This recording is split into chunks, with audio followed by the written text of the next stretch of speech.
자, 오늘 하이델베르크 41주일을 하도록 하겠습니다. 108문만 보도록 하겠습니다. 제가 질문을 하면 여러분들 함께 답을 하겠습니다. 108문 제7계명에서 하나님께서 원하시는 것은 무엇입니까? 답: 모든 부정은 하나님의 저주 아래에 있습니다. 따라서 거룩한 혼인의 관계에 있든지 독신으로 있든지 우리는 어떤 부정이라도 마음으로부터 미워하고 순결하고 단정한 생활을 해야 합니다. 아멘. 네, 오늘은 결혼과 간음이라는 제목으로 말씀을 전하도록 하겠습니다. 오늘 41주일 부분은 출애굽기 20장 14절에 있는 간음하지 말라는 말씀에 대한 설명입니다. 그래서 제가 결혼과 간음을 제목으로 정했습니다.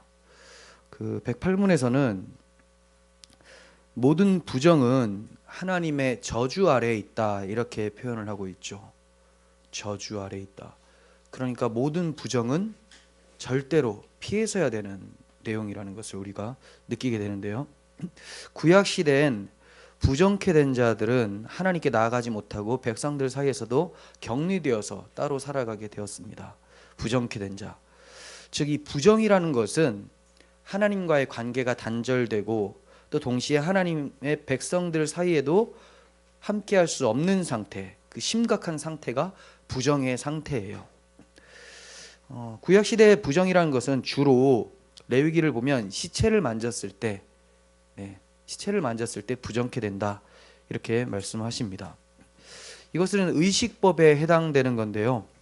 이러한 금지 명령을 통해서 생명이신 하나님의 백성이 된 자들은 사망의 원인인 죄에 대해서 철저히 구별된 존재라는 것을 가르쳐 주시기 위함이었어요. 다시 한번 말씀드립니다. 이렇게 시체를 만지면 안 된다, 만지면 부정해진다라고 의식법을 주신 이유는 뭐냐면, 생명이신 하나님의 백성이 된 하나님의 백성들은 사망이 오게 하는 죄에 대해서 민감하게 반응하고 구별된 존재로 살아야 된다는 것을 가르쳐 주시기 위해서 의식법을 주셨다는 거예요. 그러므로 오늘날 시체를 만진다고 해서 부정케 되는 것은 아닙니다. 예수님께서 이 모든 것을 다 가지고 십자가에서 죽으심으로 율법을 완성시키셨기 때문에 이제 우리는 그 안에서 자유합니다.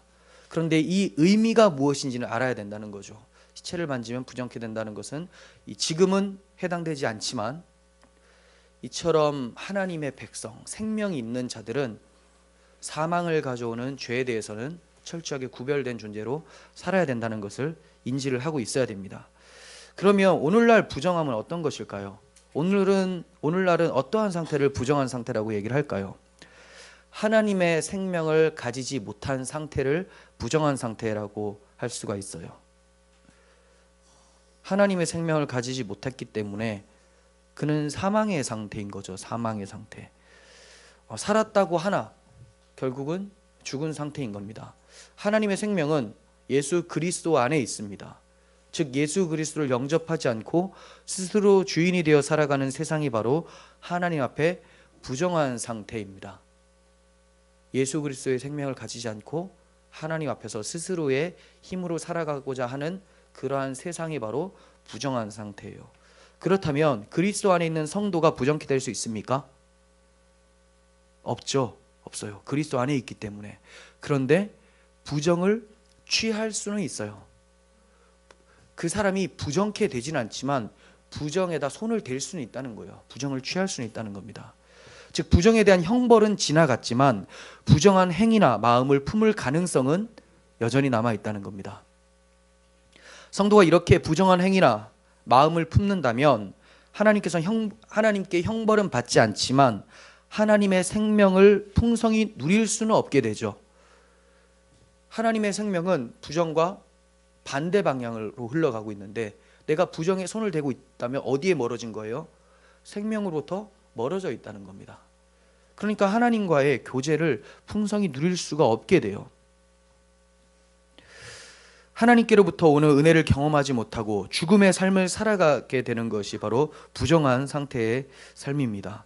만약 이러한 삶을 살면서도 괴로워하지 않고 애통하지 않고 회개가 없다면 그는 참된 성도라고 할 수가 없겠죠. 부정함이 십자가에서 해결된 적이 없는 불신자일 수도 있습니다. 우리들이 하나님과의 교제가 제대로 이루어지지 않고 있다면 이것은 부정한 상태로 살고 있지 않은지 점검해 봐야 되는 일이에요. 하나님과의 교제가 원활하지 않다. 내 삶 속에 부정함이 들어와 있을 수 있다는 거예요. 하나님의 생명을 멀리하고 세속적으로 흘러서 세속의 마음이 기울어져 있을 수 있다는 거죠. 다시 말해 예수 그리스도를 구주로 모시고 살고 있지 않은지 점검해 봐야 된다는 말씀입니다.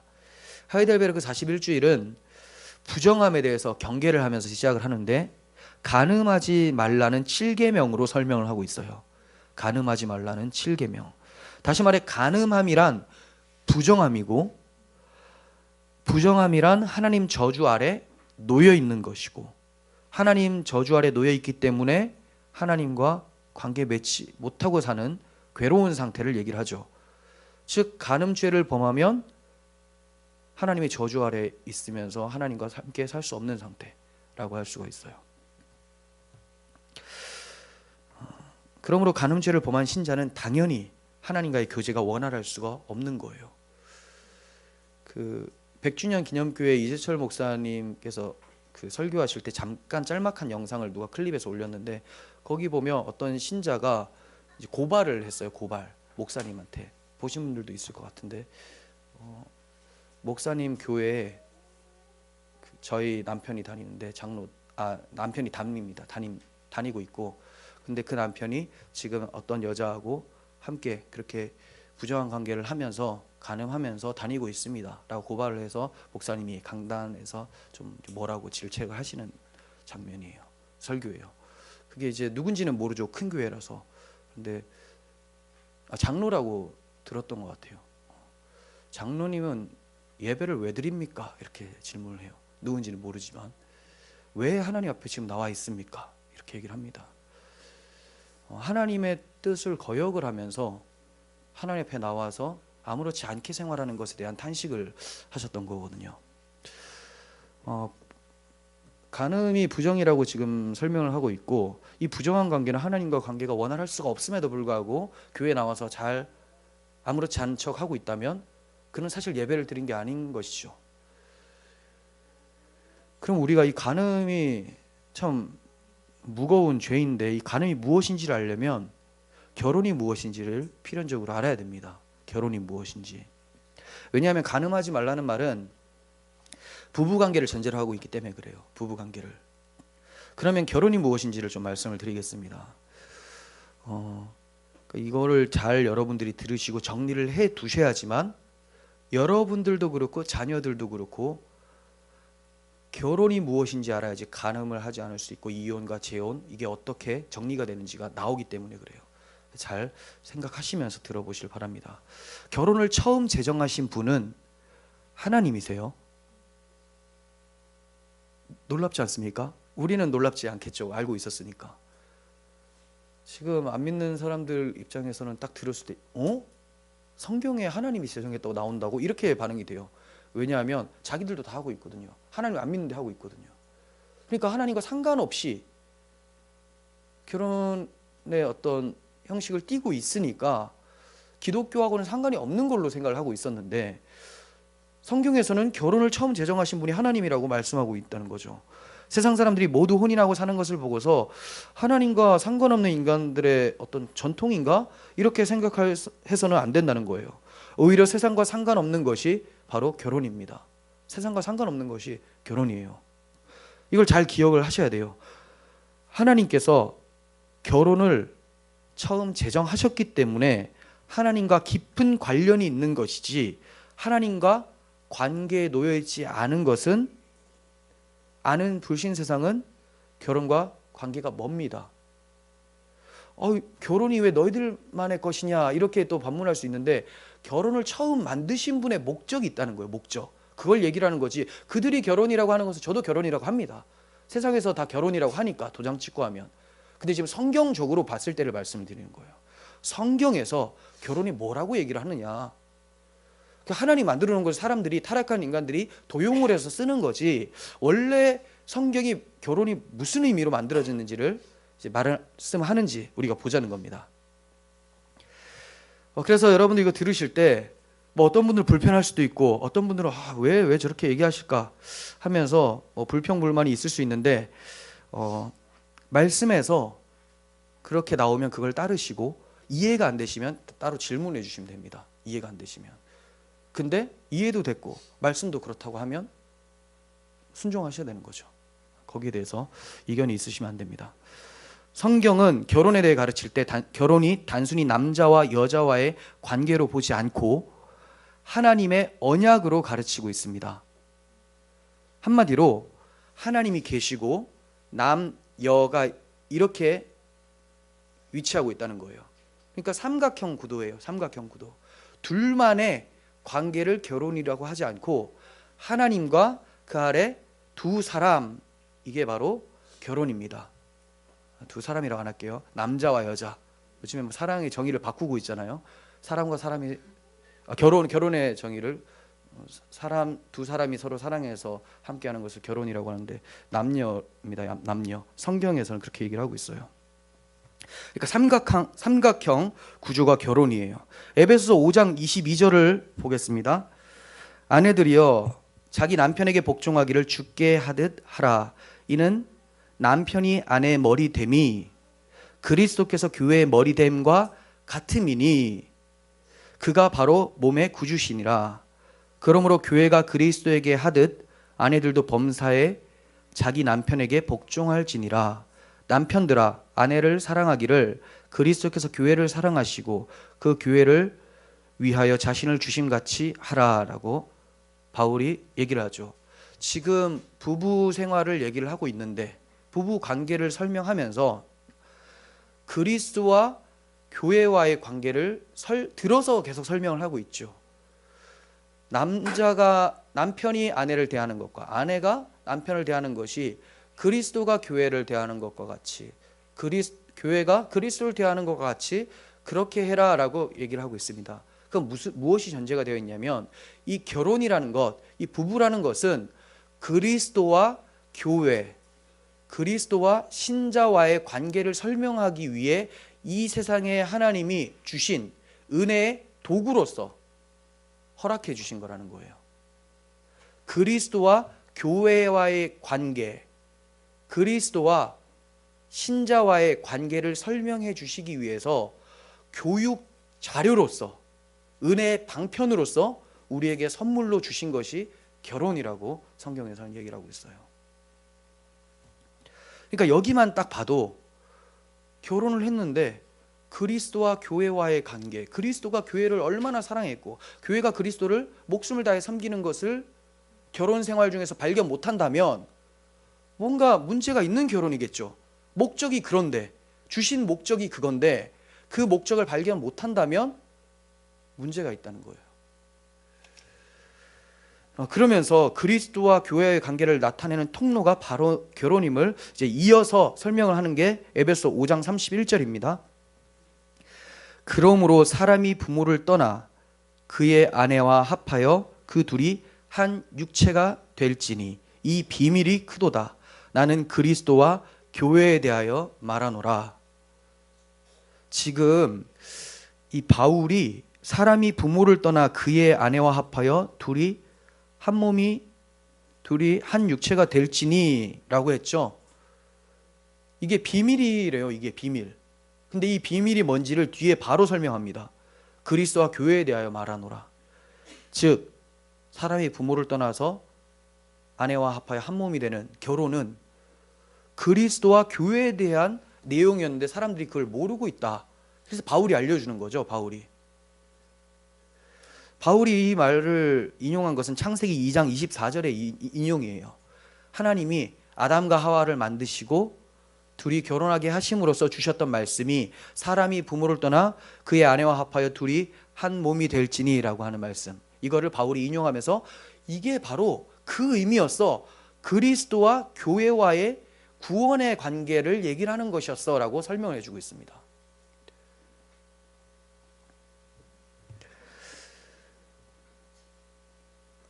성경에서는 예수님 또는 하나님을 신랑, 남편, 그리고 교회를 신부 또는 아내라고 자주 언급을 하고 있습니다. 그러므로 결혼의 참된 의미는 그리스도와 교회와의 관계를 나타내는 데 있어요. 결혼 생활을 하면서 그리스도와의 교회 관계를 그 두 사람을 통해서 못 나타낸다면 문제가 있거나 결혼의 의미를 상실하고 있는 것으로 볼 수가 있겠죠.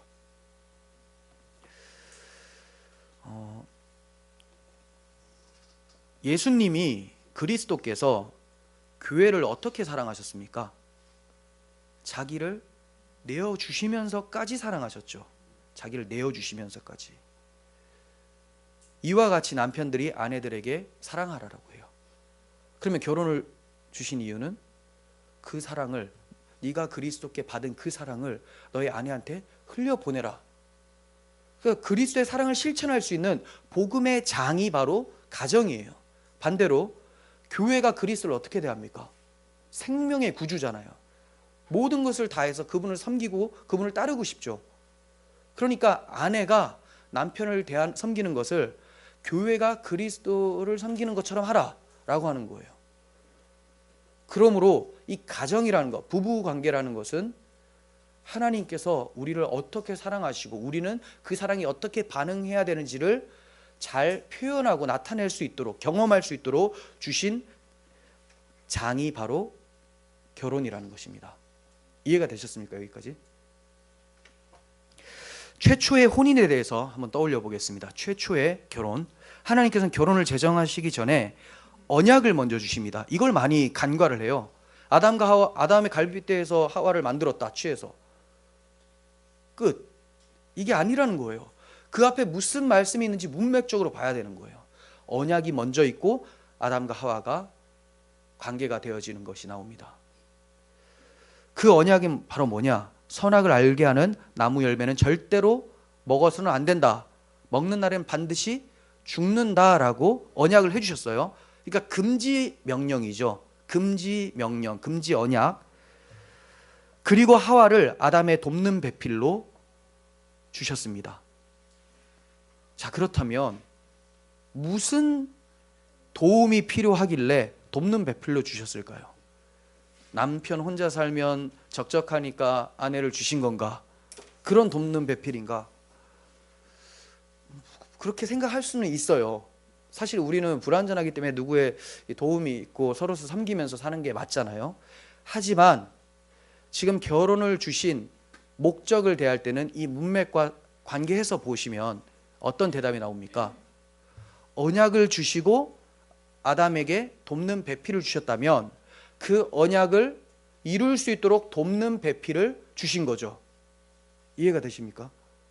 그럼 그 언약이 뭡니까? 먹는 날에는 죽는다. 안 먹고 말씀대로 살면 영생한다죠. 이게 언약이에요. 이 언약을 지킬 수 있도록 돕는 배필로 여자를 줬어요. 그래서 둘이 한 몸을 이루어서 뭘 해야 되냐? 하나님의 언약을 지켜야 되는 거죠. 그게 돕는 배필이에요. 그런데 하와가 돕는 배필로의 역할을 감당하지 못할 뿐만이 아니라 그 언약을 깨뜨리는데 앞장을 서게 되죠.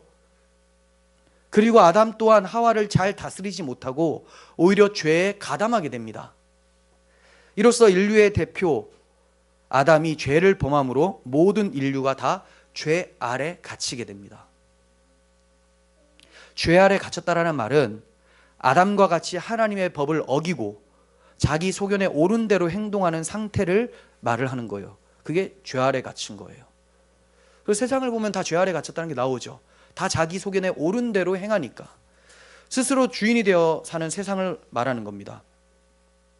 이러한 사람들이 연합을 이룬다고 백날 외쳐도 분열이 일어날 수밖에 없고, 이러한 사람들이 결혼을 한다고 해도 불화가 일어나게 되는 것입니다. 왜냐하면 다 자기 소견에 옳은 대로 자기 중심으로 흘러가기 때문에 그래요.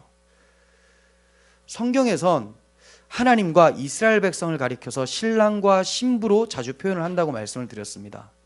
하나님께서는 선악과 금지 언약을 주시고 아담과 하와가 결혼하게 하신 것도, 금지 언약을 주시고 두 사람이 결혼하게 하신 것도 하나님과 자기 백성과의 관계를 바로 부부 관계에서 설명하시려고 그렇게 하신 거예요. 그러니까 아담과 하와의 관계를 싹 보면 뭐가 보여야 되냐면 하나님과 아담의 관계를 발견할 수 있어야 되는 게 정상적인 부부라는 거죠. 하나님이 아담한테 먹지 마라 언약을 주셨어요. 이와 같이 아담과 하와도 언약 관계에 있다라는 것을 얘기를 합니다. 부부도. 어떤 언약일까요? 부부는 어떤 언약을 가지고 있습니까? 절대 깨트리지 말아야 될 거. 검은 무리가 팥뿌리가 되도록 정절을 지키며 그만 사랑하겠습니다. 이거잖아요. 이게 언약이에요. 이 언약이 하나님과 아담 사이에 있었어요. 너 이거 먹지 마라. 먹는 날에는 죽는다. 안 먹으면 영생을 얻고 산다. 그 말은 하나님이 이를 너무 사랑해서, 아담을 사랑해서 주신 말이죠. 죽으면 안 되니까 먹지 말라고 한 거예요. 그에게 뭐 다 주고 싶은데 이건 아까워서 안 주는 게 아니라 너무 사랑하니까 나와 맺은 언약대로 함께 살자꾸나. 이게 하나님의 언약의 그 핵심입니다. 그런데 불청객이 나타나죠. 남편이신 하나님의 말을 어기고 누구의 말을 듣습니까? 다른 남자가 싹 등장을 해요. 뱀이 와서 혀를 낼름거리면서 먹어봐 얼마나 맛있는데 하면서 얘기를 합니다. 결국 누구의 말을 듣습니까? 다른 남편의 말을 듣고 따라가 버리죠. 이게 바로 영적 간음입니다. 영적 간음. 부부관계에서도 그 약속을 어기고 다른 사람하고 만나게 되면 언약이 깨어지죠. 약속이 깨어집니다. 이와 같이 언약 관계에 놓였다라는 것을 하나님께서는 결혼을 통해서 보여주시고자 하셨던 거예요. 아담과 하와가 뱀의 말을 듣고 따라가 버린 것, 이것이 영적 간음, 남편이신 하나님을 떠난 것이죠. 이것을 가리켜서 우상숭배라고 성경에서는 얘기를 합니다. 우상숭배. 자기 욕망에 이끌려서 마귀의 종로로 타는 상태가 바로 영적 간음인 것입니다. 이처럼 하나님께서는 자기 백성과 언약 관계를 맺으셨다는 것을 결혼 언약을 통해서 나타내시고자 하셨던 거예요. 그래서 이스라엘에서는 결혼을 가르칠 때 항상 언약을 중심에 놓고 결혼이 무엇인지를 설명합니다. 예를 들어 잠언 2장 16절 보시면 지혜가 또 너를 음녀에게서 말로 호리는 이방 계집에게서 구원하리니 그는 젊은 시절에 짝을 버리며 그의 하나님의 언약을 잊어버린 자라라고 하죠. 언약을 잊어버리니 획 하면서 밖으로 나간다 이 얘기하는 거예요. 언약을 잊어버리니. 그러니까 단순한 외도가 아니라 외도를 하면 무엇을 잊어버린 겁니까? 언약을 잊어버린 거예요. 하나님과의 관계성을 잃어버렸기 때문에 이것이 부부관계에서 드러난다는 거죠. 이처럼 하나님께서 제정하신 결혼은 하나님의 언약을 중심에 두고 이루어질 때야만 비로소 진정한 의미를 갖게 되는 겁니다. 이해가 되십니까? 여기까지? 자, 이해가 안 되면 중간에 들으면 이제 계속 기분만 나쁠 거예요. 그래서 제가 계속 이해가 되시냐고 묻는 겁니다. 자, 그렇다면 하나님을 모르는 불신자들의 결혼은 하나님이 보실 때 결혼이라고 인정하실까요? 아니겠죠. 지금 제가 말하는 세상적 결혼이 아니다라는 게 아니에요. 그건 제가 할 수 없죠. 법이 그렇게 되어 있고 결혼이라고 하니까. 그건 저도 결혼이라고 합니다. 그리고 저도 불신자 부부 사이에서 태어난 아들이잖아요. 마찬가지예요. 동일해요. 성경에서 말하는 하나님이 인정하는 결혼이냐 아니냐를 묻고 있는 겁니다. 불신자들이 결혼을 했습니다. 하나님 보실 때 그래 결혼이야 라고 하십니까? 아니라는 겁니다. 세상법으로 혼인신고를 하고 함께 살면 부부라고 해요. 하지만 하나님께서는 결혼을 제정하신 하나님 앞에 나와서 서로 서약하고 하나님과 그 언약을 알아가는 데 초점을 두지 않는 만남을 결혼이라고 여기지 않습니다. 그러나 두 사람이 하나님을 믿게 되고 이후에 믿게 되고 결혼의 의미를 깨닫게 되어서 하나님 앞에서 부부로 살기를 서약하며 살게 된다면 그제서야 하나님 앞에서 결혼이 인정되어집니다. 불신자로 결혼을 했을 때는 결혼이 아닌데 신자가 되었어요. 회심했어요. 그리고 결혼의 의미를 알게 됐어요. 지금 설교처럼. 그리고 이 관계를 통해서 그리스도의 사랑과 교회의 섬김을 배워가면서 서약하기를 다짐한다면 하나님 보실 때 가정이 되는 거예요. 이해가 되시죠? 이 점을 하나님 나라 관점에서 말씀드리면 좀 이해가 쉬울 것 같습니다. 하나님 나라 관점. 교회는 이 땅에 나타난 하나님의 나라라고 합니다. 하나님 나라, 천국을 어떻게 볼 수 있습니까? 하면 자신 있게 교회를 보십시오라고 해야 되는데 그게 어려워진 상황이 돼버렸죠. 복음이 무너져 내렸으니까. 원래는 교회를 보면 하나님 나라가 어떤 건지를 보여줘요. 법이 없는데, 어떤 특별한 법이 없는데도 서로 섬기며 사랑하며 잘 지냅니다. 이걸 통해서 하나님 나라가 이러한 모습이라는 걸 보게 돼요. 그러니까 교회는 이 땅에 나타난 하나님 나라예요. 나라. 하나님 나라에 불신자가 있을 수 있습니까? 없습니까? 없죠. 이처럼 교회는 불신자를 입교시키지 않습니다.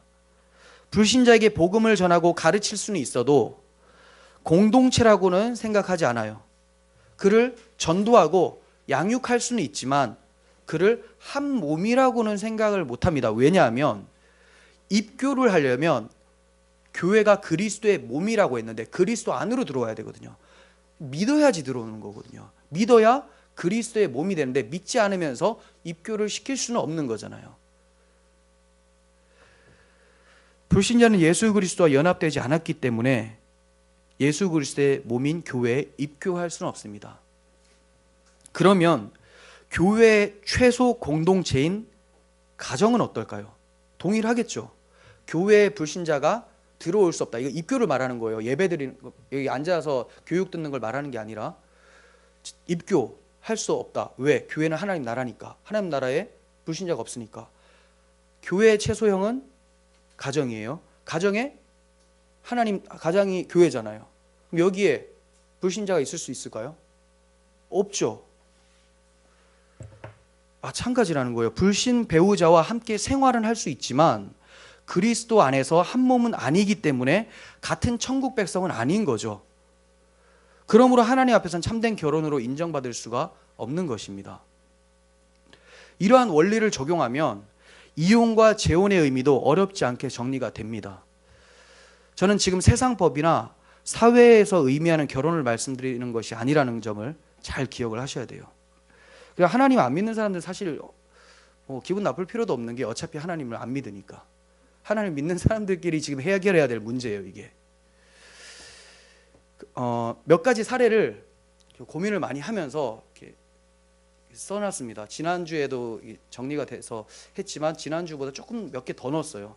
워낙 이 결혼과 이혼과 재혼과 간음 이런 문제는 여러 사례가 있어서 다 넣을 수는 없고 최대한 많이 넣어보려고 했습니다. 한번 잘 들어보시면서 정리하시길 바랍니다. 신자들의 결혼은 이혼이 가능할까요? 가능하지 않아요. 내가 이혼 도장 찍는다고 해서 이혼이 됩니까? 세상에서는 이혼이 됐어요. 제가 이혼이 가능할까요? 라는 말은 하나님께서 이혼으로 보실까요?를 말하는 거예요. 당연히 안 되죠. 당연히 안 돼요. 왜? 하나님 앞에서 복음을 알고 서약을 하고 하나가 돼버렸는데 하나님이 하나 되게 한 것을 둘로 나눌 수가 있습니까? 없다는 거예요. 마태복음 19장 6절 예수님의 말씀 봅니다. 이러한즉 이제 둘이 아니요 한 몸이니 그러므로 하나님이 짝지어 주신 것을 사람이 나누지 못할지니라. 못 나눈다고 하죠. 힘들 때 잠시 떨어져 있는 것은 가능합니다. 힘들 때 잠시 떨어져 있는 거 별거 중. 하지만 그 별거가 요즘처럼 이혼 소송하면서 위자료 더 받아내려고 하는 그런 별거이면 안 되고 다시 합치기 위해서 별거 중이에요. 그럼 별거 때 뭐 해야 됩니까? 기도해야 되겠죠. 그래서 그 고린도전서 7장 5절 보십시오. 서로 분방하지 말라. 다만 기도할 틈을 얻기 위하여 합의상 얼마 동안은 하되 다시 합하라. 이는 너희가 절제 못함으로 말미암아 사탄이 너희를 시험하지 못하게 하려 함이라. 사탄이 뭘 시험할까요? 외도죠. 외도. 넘어뜨리지 못하도록 기도하고 다시 합쳐라. 이겁니다. 그러니까 신자들의 결혼은 도장을 찍는다고 해서 자기들끼리 이혼이 된 거지 하나님은 여전히 부부라고 보는 거예요. 그렇죠? 그러면 당연히 이게 안 됐으니까 재혼을 하게 되면 어떻게 됩니까? 간음이 되는 겁니다. 세상법에서는 아닙니다. 하나님 보실 때는 여전히 계속 죄를 짓게 되는 거죠. 그러니까 신자들의 재혼을 생각하면 안 돼요. 신자들의 이혼이 안 된다는 것만 아시면 뒤에는 어차피 성립이 안 되니까 그렇게 생각하시면 돼요. 자, 그리고 두 번째는 음행했을 때 이혼이 가능합니다. 배우자가 음행을 했을 때는 이혼이 가능합니다. 언약이 깨어져 버린 거죠. 언약이. 그러나 우리가 법으로 사는 자가 아니라 사랑으로 사는 자들이잖아요. 그러므로 조금 더 깊이 생각할 필요가 있어요. 음행을 했을 때 음행했구나. 헤어지자. 이게 맞는 건가? 그래도 그럴 수 있다. 이건 하나님이 보시기도 깨어질 수 있다. 이거예요. 하지만 예수님이 신부인 우리를 어떻게 참아주셨습니까? 호세아서를 보면 안 나오잖아요. 호세아 선지자가 얼마나 고멜이 그렇게 바람을 피고 돌아다녀도 계속해서 찾아가서 그를 찾아오죠. 그러면서 너무 힘들어서 하나님 이거 왜 이러십니까? 라고 할 때 이스라엘 백성들이 나에게 이렇게 했다. 하지만 내가 지금까지 놓지 않고 있다. 이거 가르쳐주고 있잖아요. 그러므로 언약은 깨어졌지만 그리스도의 사랑을 안다면 품어줄 수 있는 것이 최선이라는 것을 우리가 배우게 됩니다. 마태복음 5장 32절 보시면 나는 너희에게 이르노니 예수님이에요. 누구든지 음행한 이유 없이 아내를 버리면 이는 그로 간음하게 하며 또 누구든지 버림받은 여자에게 장가드는 자도 간음함이니라. 그러니까 음행한 이유가 있으면 헤어질 수는 있다. 하지만 그리스도께서 우리를 참아주신 것처럼 우리도 인내하는 것이 필요하다. 이렇게 말씀을 드릴 수가 있고 음행한 이유 없이 아내를 버려버려. 이스라엘 백성들이 그런 거 많이 했다고 지난번에 말씀을 드렸죠. 별 희한한 거 꼬투리 잡아가지고 뭐 밥하다 밥 태우면 이혼하고 이런 거 있잖아요. 마음에 안 들면 다 이혼을 해버렸어요. 그리고 나서 재혼을 하고 살림을 차렸었죠. 그러면 뭐라고 합니까? 그로 간음하게 하고 그 버림받은 여자에게 장가드는 사람도 간음하는 것이다 라고 합니다. 그러므로 신자들에게 이혼은 사실 있어서는 안 됩니다. 그리고 사별 시에는 좀 얘기가 다릅니다. 사별 시에는 이혼이 아니라 결혼 관계가 끝이 난 거예요. 그냥 끝. 이 땅에서 주어진 하나님의 도구였기 때문에 은혜의 방편이라고 했잖아요. 하나님과 교회와의 관계를 그 사랑을 설명하기 위한 그 이 땅에서의 선물이었는데 사별을 했어요. 거기서 이제 역할을 다한 겁니다. 그러면 사별하는 사람은 재혼이 가능합니다. 로마서 7장 1절 봅니다. 형제들아 내가 법 아는 자들에게 말하노니 너희는 그 법이 사람이 살 동안만 그를 주관하는 줄을 알지 못하느냐. 남편이 있는 여인이 그 남편 생전에 법으로 그에게 매인 바 되나 만일 그 남편이 죽으면 남편의 법에서 벗어나느니라. 그러므로 만일 그 남편 생전에 다른 남자에게 가면 음녀라. 그러나 만일 남편이 죽으면 그 법에서 자유롭게 되나니 다른 남자에게 갈지라도 음녀가 되지 아니하니라. 사실 이거는 결혼을 비유로 해서 율법과 복음의 관계를 설명하기 위해서 주신 말씀입니다. 그러니까 여기서 다른 남편으로 간다라는 것은 옛 남편이라는 것은 율법이고 율법이 그리스도로 인하여서 십자가에 못 박혀지면 이제 새 남편이신 그리스도 복음으로 갈 수 있다라고 하는 것을 가리키는 본문이지만 바울이 왜 이 예를 듭니까? 이 예가 부부 관계에서 적용이 되기 때문에 이걸 그대로 가지고 와서 설명한 거예요. 그러니까 이건 복음과 율법의 관계지 부부 관계 아니야라고 하면 굉장히 무식한 소리입니다. 왜냐하면 이게 맞기 때문에 이걸 가지고 들어오는 거지 이걸 틀렸는데 어떻게 이걸 갖다 씁니까? 그렇죠? 그러니까 사별 시에는 가능합니다. 자, 그리고 네 번째 사례는 불신자들의 이혼은 하나님께서 이혼으로 보시는가라는 거예요. 불신자들의 이혼은 하나님께서 이혼을 보시는가? 결혼이 성립되지 않았기 때문에 이혼이 성립도 안 됩니다. 그렇죠? 고린도전서 7장 15절 보시면 혹 믿지 아니하는 자가 갈리거든 갈리게 하라. 형제나 자매나 이런 일이 구애될 것이 없느니라. 그러나 하나님은 화평 중에서 너희를 부르셨느니라. 자, 이거 배경을 말씀드릴게요. 믿지 않는 배우자가 갈라지자고 하면 갈라지게 해라라고 하잖아요. 이 배경이 이 당시 복음이 전해졌을 때 이방인들에게 전해졌습니다. 이방인들은 예수님을 믿기 전에 다 하나님을 안 섬기고 있었어요. 이방인들이니까. 그러면서 불신 상태로 결혼이 되었어요. 그 중에 대부분 같이 회심해서 한 가정에서 다 기독교 가정으로 바뀌어지지만 어떤 사람은 한 사람만 회심해서 예수를 믿고 남편은 안 믿고 있을 수가 있죠. 이런 상황에서 주어진 말씀입니다. 그럴 때 믿지 않는 남편이 배우자가 갈라지자라고 하면 갈라져라 라고 해요. 그 말은 갈라질 수 있기 때문에 갈라지라는 말이죠. 왜냐? 신자와 불신자도 결혼 관계가 안 된 거죠, 아직. 그러니까 지금 인정하는 결혼은 뭐냐면 성경에서 신자와 신자만의 결혼을 하나님이 성경적 결혼이라고 말씀하는 거고, 그 중에 한 명만 그 신자가 되어도 아직까지 결혼 관계는 아니라는 거예요. 근데 이 나머지 한 사람이 이 사람도 회심해서 신앙 고백하면서 함께 하기를 서약한다면 이건 부부가 되는 거죠.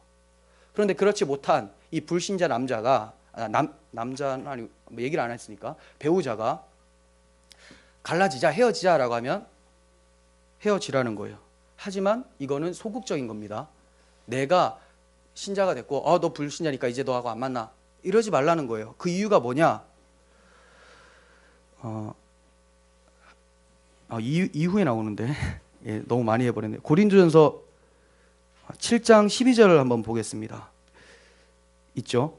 그 나머지 사람들에게 말하노니 내가 말하노니 이는 주의 명령이 아니라 만일 어떤 형제에게 믿지 아니하는 아내가 있어 남편과 함께 살기를 좋아하거든 그를 버리지 말며, 그죠? 믿지 않지만 좋아하거든 버리지 말래요. 어떤 여자에게 믿지 않은 남편이 있어 아내와 함께 살기를 좋아하거든 남편을 버리지 말라. 동일한 말이죠. 믿지 아니하는 남편이 아내로 말미암아 거룩하게 되고 믿지 아니하는 아내가 남편으로 말미암아 거룩하게 되나니, 즉 그들이 예수를 믿어 거룩한 주의 성도가 될 수 있으니 그렇지 아니하면 너희 자녀도 깨끗하지 못하니라. 그러나 이제 거룩하니라. 그렇게 복음을 전파해서 변화되면 그가 거룩한 성도로 편입되어질 수 있으니, 너희가 신자가 됐다고 해서 나는 신자가 됐지만 저 사람 신자가 안 됐으니까 나 함께 살 수 없어 하고 그렇게 이혼하지 말라는 거예요. 하나님이 보시는 이혼관계 아닐지라도 둘 다 불신자로 시작을 했다가 중간에 한 사람이 믿었잖아요. 그러므로 그 영혼이 이 사람 신자를 통해서, 신자인 배우자를 통해서 예수를 믿을 수도 있기 때문에 그를 버리지 마라. 하지만 이가 괴롭히면서 헤어지자고 한다면 그러면 헤어져라 이렇게 얘기를 하는 거예요. 소극적인 자세를 얘기를 하는 거지 적극적으로 자기가 이혼을 하는 것이 아니라는 것을 기억을 하셔야 돼요. 자, 그리고 5번째 사례입니다. 불신자가 이혼한 후에 신자가 되어서 신자와 재혼하는 경우는 가능할까요? 불신자가 이혼을 했어요. 그죠? 그리고 이제 회심을 했습니다. 시간이 지나서. 그리고 이제 신자를 만나려고 하는 거예요. 신자를 만나려고 해요. 그럼 이때 재혼이 가능할까? 신자가 되어서 다시 불신자를 만나는 경우는 없으니까 이제 신자가 되어서 신자와 재혼하는 경우는 가능할까? 가능합니다. 그런데 이것을 나는 이전에 그러면 불신자 때 결혼한 거니까 아무것도 아니고 이제 새로 신자하고 결혼하니까 이게 진짜 참된 결혼이니까 얼마든지 자유롭게 하면 되겠네? 이거 아니라는 거예요. 그런 자세는 아닙니다. 왜냐하면 지난날의 비성경적인 결혼에 대해서 철저한 회개 후에 결혼을 해야 되고, 또 결국은 앞으로 만날 배우자에 대한 죄를 지은 거죠. 그렇죠? 하나님이 정해준 사람이 있는데 그 사람에 대한 죄를 지었기 때문에 그 안타까워하고 그 미안한 마음을 가지고 회개를 해야 되고, 또 이 사람이 그 헤어진 사람이 또 다른 사람하고 결혼하고 하면 이 사람에게도 사실 가능케 만든 죄를 범한 거예요. 그러니까 여러모로 그 하나님이 인정하시는 결혼 인정 안 하시는 결혼과 상관없이 이혼이라는 것을 하게 되면 일단은 음행죄를 범하게 되는 것입니다. 결국은 어느 쪽이든지 다. 지금 좀 나중에 좀 더 이야기할게요. 이게 또 다음 주까지 있으니까 이렇게 철저한 회개 후에 결혼을 할 수가 있습니다. 이전에 관계가 하나님 보실 때 결혼이 성립이 안 되어 있었기 때문에 이제 언약 안에서 새롭게 결혼을 할 수가 있죠. 진정한 결혼이 되어지는 거예요. 이렇게 몇 가지 이혼 사례를 좀 말씀을 드렸고, 이제 결혼 사례를 좀 말씀드리도록 하겠습니다. 결혼 사례. 두 사람 다 불신자 상태에서 결혼을 했으나 한 사람이 예수를 믿게 되면 이 부부는 하나님 앞에서 부부입니까? 둘 다 불신자 상태로 결혼했지만 한 사람이 믿게 됐어요. 그러면 부부입니까? 아직 아니죠. 아직 아니에요. 말씀드렸다시피 오직 그리스도 안에 있을 때만 하나님께서 부부로 보신다는 거예요.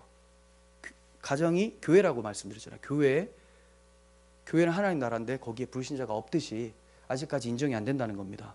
그러면 한 사람만 예수 믿게 된다면 이 관계를 어떻게 해야 되는가? 이게 아까 제가 말씀드렸던 그 사례예요. 불신자 배우자가 헤어지자고 하면 헤어지고, 그렇지 않으면 그와 살면서 복음을 계속 전하면서 함께 거룩한 백성이 되기를 힘쓰라고 얘기를 하는 거죠. 마찬가지로 신자가 불신자와 결혼을 하더라도 하나님은 이를 결혼이라고 보지 않습니다. 그런 경우들이 꽤 있죠. 교회에서 잘 가르치지 않아서 그런 것이 없어서 그렇게 하는 경우도 있고, 가르쳐 줌에도 불구하고 고집스러움 때문에 하는 경우가 있죠. 결혼을. 물론 신자 입장에서는 하나님 앞에서 서약과 맹세를 했을 수 있습니다. 그렇죠. 불신자와 결혼을 하지만 하나님 죄송합니다 하면서 나는 그래도 하나님 앞에서 잘 살겠습니다 하고 서약하고 맹세할 수 있습니다. 이러한 이제 서약과 맹세를 뭐라고 하느냐? 그의 마음은 진심일 수 있겠지만 하나님은 헛된 맹세라고 하는 겁니다. 헛된 맹세. 왜? 언약과 상관이 없이 본인이 하고자 하는 것을 했기 때문에. 결혼의 의미를 모르고 서약하게 된 헛된 맹세가 되는 거예요. 이런 경우는 불신자였던 배우자만 예수 믿는다고 결혼이 성립되는 게 아니죠. 신자라고 생각했던 그 사람도 복음을 모르는 불신자였을 가능성이 큽니다. 그 사람도. 그럴 경우에 회개해서 예수님을 영접해야 되고, 만약 그가 참 신자였는데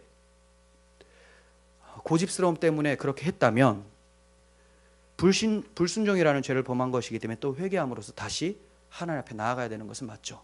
결국은 회개해야 되는 것이죠. 그리고 나서야 이 배우자가 불신자였다가 신자가 되면 그때 하나님께서 보시는 참된 부부가 되어지는 거예요. 앞에서 바울 사도가 권면한 내용을 자기 정욕대로 해석하는 경우를 좀 조심해야 됩니다. 어떤 경우냐면, 너로 인해서 믿을 수도 있지 않느냐, 그러니까 갈라서지는 마라. 갈라서자고 하면 헤어지되 너로 인해서 믿을 수도 있으니까, 이거를 결혼하기 전에 이렇게 도입하는 사람들이 굉장히 많아요. 청년들 중에. 목사님, 그래도 제가 한 영혼을 천하보다 귀하게 여기라는 그 말씀을 받들어서 제가 결혼해서 전도하면 되지 않습니까? 그렇게 영혼을 사랑해요. 그렇게 영혼을 사랑해. 근데 밖에 나가면 입도 뻥끗 못하고 전도도 못하는데 그 영혼은 그렇게 귀해요. 그럼 그게 영혼 사랑일까요? 그 사람을 그냥 좋아서 자기 스타일이라서 만나는 걸까요? 후자잖아, 후자. 생각을 해보십시오. 만약에 그렇게 결혼을 하게 되면 하나님이 원치 않는, 인정치 않는 결혼을 하게 되는 것이고, 결국은 하나님의 뜻, 하나님의 영혼을 향한 사랑, 전도도 잘 안 돼요. 고린도후서 6장 14절을 봅니다.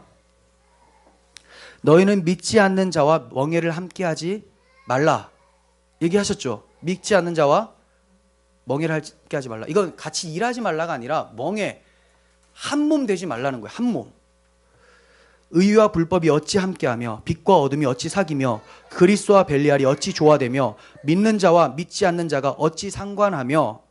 자, 이게 상관하며가 어찌 함께 섬기고 예배하며 이런 뜻이에요. 하나님의 성전과 우상이 어찌 일치가 되리요.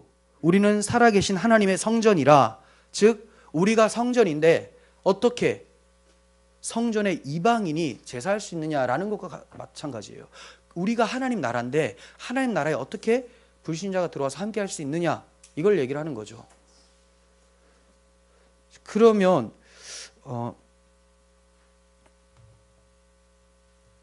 하나님께서 그리스도 안에서 우리와 언약을 맺으셨고 성령께서 우리 가운데 거하시기 때문에 하나님의 언약과 관계없는 사람과 결혼을 한다는 것은 있을 수 없는 일이라고 지금 바울이 얘기를 하고 있는 거죠. 만약 이러한 결혼을 하게 되면 삶의 목표와 가치관, 세계관이 충돌이 일어날 수밖에 없습니다. 그가 신자라면 아무렇지 않고 너무 잘 살아요. 그렇다면 그건 반드시 불신자입니다. 그 사람도. 근데 진짜 신자라면 충돌이 일어나요. 왜냐하면 하나님 나라가 자기의 본향이잖아요. 이 땅은 광야 생활이고 배낭여행 왔다가 가는 거라고 생각을 하고 있기 때문에 이 땅에서 열심히 살되 초점은 하늘에 두고 있는데, 하나님을 믿지 않는 사람은 초점이 땅에 있단 말이에요. 그럼 당연히 어떤 문제를 놓고 해석하는 것이 다르겠죠. 여기서는 막 안절부절하는데 나는 이것은 어차피 하나님 나라를 생각하면 다 과정이고 우리의 고통을 통해서 하나님이 양육하시는 거 하면 뭔 소리야 이럴 거 아니겠습니까? 가치관이 다르니까 싸운다는 거예요. 근데 안 싸워요. 그렇다면 그가 신자든지 내가 불신자든지 둘 중에 하나라는 거죠. 그러면 이렇게 충돌을 하게 되면 부부 생활을 제대로 할 수 있겠습니까? 뭐 하나님의 사명을 위해서 본인이 결혼을 했다, 전도를 하기 위해서 결혼을 한다 라고 했는데 전도를 할 수 있겠는가? 이 사람도 전도가 안 되는데 무슨 나가서 누구를 전도를 합니까? 이런 거와 비슷해요. 소의 멍에는 같은 소끼리 멍에를 지우잖아요. 비슷하니까. 소하고 말하고 멍에를 지우면 어떻게 됩니까? 덜커덕 덜커덕. 말은 엄청 빨라요. 손은 느려 터졌어요. 그러니까 가지마. 그러면 나갈 수도 없고 안 갈 수도 없고, 이게 막 이런 상황. 이게 신자와 불신자하고 결혼하게 되면 아무것도 못하게 되고 그냥 서로 맨날 싸웠다가 다시 화해하려고 이것만 하다가 맞춰요. 이것만 하다가. 제일 쉬운 거는 자기가 신앙을 포기하면 돼요. 그럼 조용합니다. 그러면 이제 그 맹렬한 불만 남아있다고 히브리서에서는 얘기를 했잖아요. 아니면 이제 그가 회심하는 건데, 회심이 우리에게 달린 게 아니잖아요. 우리는 전파할 뿐, 열매 맺는 분은 하나님이기 때문에. 그래서 우리가 이제 예수 믿게 되는 것을 확인을 하고 그제서야 결혼을 하게 되는 것도 그런 이유이고, 그렇지 못한 상태에서 한다는 것은 전도 또한 내가 할 수 있고 영혼권을 내가 할 수 있다라는 교만함에서 찾아오는 거기 때문에 금지를 하는 것이죠. 자, 여러 사례로 이제 말씀을 드렸습니다. 뭐 더 많은 사례, 복잡한 사례 참 많습니다.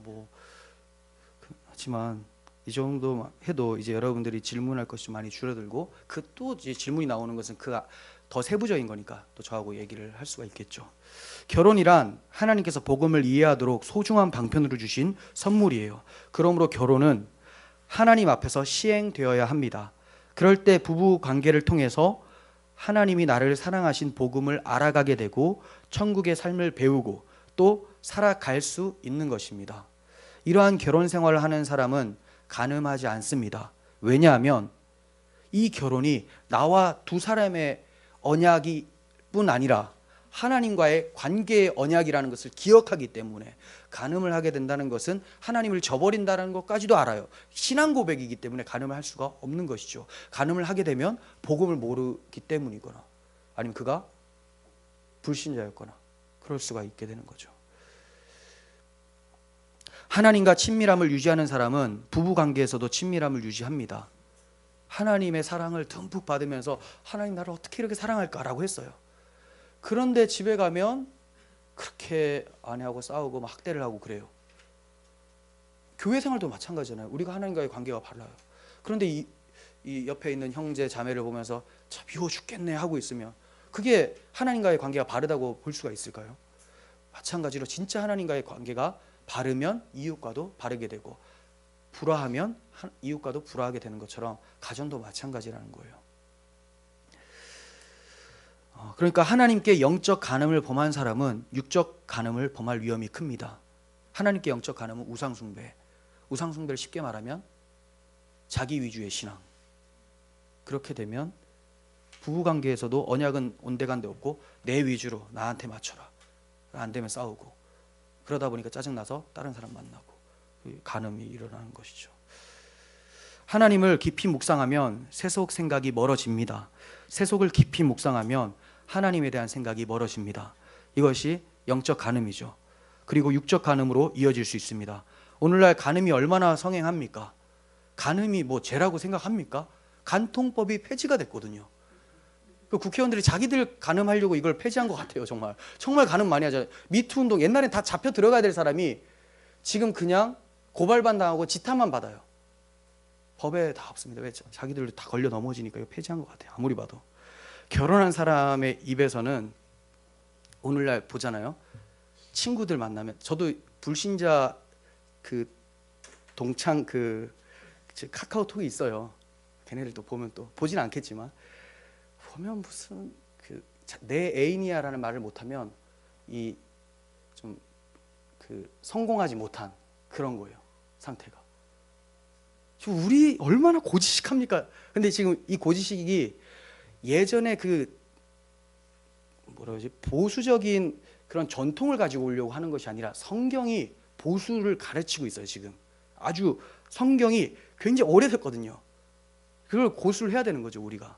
그러니까 우리는 뭐 지금 21세기 이런 사람들이 있나 라고 하겠지만, 진리는 변하는 게 아니에요.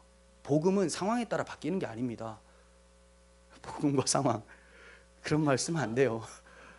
복음은 그냥 진리고 모든 역사에서 다 동일하게 적용이 돼야 됩니다. 세상은 계속해서 간음죄를 범하든 무슨 죄를 범하든 그리로 계속 흘러갈 겁니다.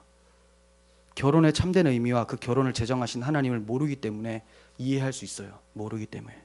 그러나 성도는 달라야 됩니다. 구별됨이 있어야 됩니다. 성도, 거룩한 물이기 때문에, 거룩이라는 단어가 구별을 얘기를 하는 거 아닙니까? 구별돼야죠. 그런데 어째서 교인들과 목회자들까지 성적 타락에 많이 빠지고 있을까요? 어째서? 결혼의 의미를 모르니까. 결혼의 의미가 지향하고 있는, 계시하고 있는 복음을 모르니까, 예수 그리스도를 모르니까. 교회가 타락하는 것은, 제가 복음의 강단이 타락해서 교회가 힘이 없어졌다고 했잖아요. 이게 모든 원리를 포함하고 있는 겁니다. 강단에서 복음이 사라지면 삶은 그냥 다 날아가는 거예요. 간음? 교회에서 들어올 수 없는 말인데 왜 들어와요? 복음이 없으면 들어옵니다. 복음이 없으면 교회가 아니기 때문에 들어와요. 간음은 부정함이라고 했습니다. 그 결과 하나님과 교회제가 이어지지 않는 겁니다. 우리가 예수님께서는 육적 간음뿐만이 아니라 마음으로 음욕을 품은 것도 간음이라고 했어요. 그러니까 정말 간음죄를 범한 사람만 간음죄를 범하고 있는 건 아니에요. 우리 또한 우리 안에 다른 마음을 품고 있으면 하나님에 대한 영적 간음을 저지르는 것처럼, 아내에 대해서 생각하지 않고 다른 여자에 대해서 생각을 하고 있다면 그것도 간음을 저지르고 있는 것이죠. 동일합니다.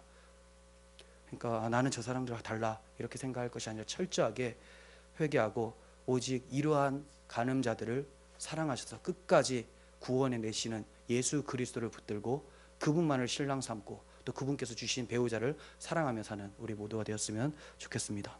기도하겠습니다. 거룩하신 하나님,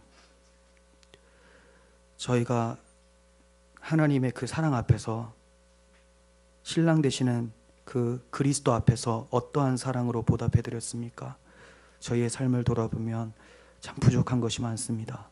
그럼에도 저희를 끝까지 안아주시고 사랑하시는 그 하나님의 사랑을 봅니다. 이 사랑을 기억하고 가슴에 담고 하나님께서 보내신 그 사람들, 배우자를 잘 사랑하고 섬길 수 있는 저희들이 되어서 이 가정이 올바른 교회의 모습을 유지하게 하시고, 이 올바른 교회를 통하여 하나님 나라가 나타날 수 있고 하나님께 영광 돌릴 수 있는 그러한 가정 되게 도와주시옵소서. 예수님의 이름으로 기도합니다. 아멘.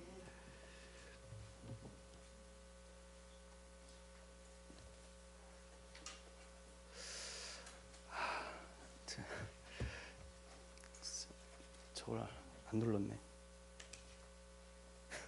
네. 내 녹화를 안 해가지고. 네, 이거 좀 다 들었으면 좋았었는데 어쩔 수 없네요. 다음에 또 하라는 걸로. 네. 좀 하필. 자, 찬송가. 자, 찬송가 488장. 488장 하도록 하겠습니다.